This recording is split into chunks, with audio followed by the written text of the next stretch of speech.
वैशाख महिन्यातील कृष्ण पक्षातील एकादशीला अपरा एकादशी किंवा अचला एकादशी असे म्हटले जाते. अपरा म्हणजे अपार किंवा ज्याला मर्यादा नाही अशी. या एकादशीचे पुण्य अपार असल्याने तिला हे नाव पडले आहे. पद्यपुराणात वर्णन केलेली या एकादशीची प्रमुख कथा. अपरा एकादशीची पौराणिक कथा. प्राचीन काळी महिध्वज नावाचा एक धर्माभिमानी आणि न्यायी राजा राज्य करत होता. त्याचा धाकटा भाऊ वज्रध्वज मात्र अत्यंत क्रूर, मत्सरी आणि अनीतिमान होता. मोठ्या भावाची लोकप्रियता वज्रध्वजाला सहन होत नव्हती.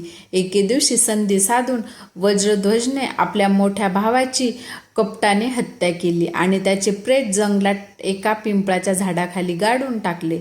अकाली आणि अन्यायकारक मृत्यू झाल्यामुळे राजाला मुक्ती मिळाली नाही आणि तो त्याच पिंपळाच्या झाडावर पिशाच होऊन राहू लागला.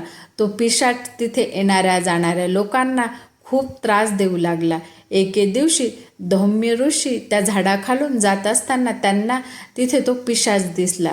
ऋषींनी आपल्या तपोबलाने त्या पिशाच्याच्या पूर्वजन्माचा सर्व वृत्तांत जाणून घेतला.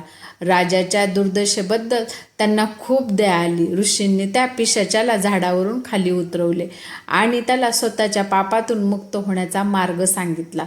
धौम्य ऋषींनी राजाच्या कल्याणासाठी स्वतः अपरा एकादशीचे व्रत केले आणि त्या व्रताचे सर्व पुण्य राजाला अर्पण केले.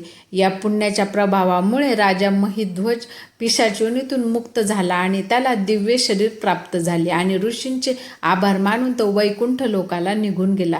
व्हिडिओ आवडल्यास व्हिडिओला लाईक करा, शेअर करा. चॅनलवर नवीन असाल चॅनलला नक्की सबस्क्राईब करा. धन्यवाद.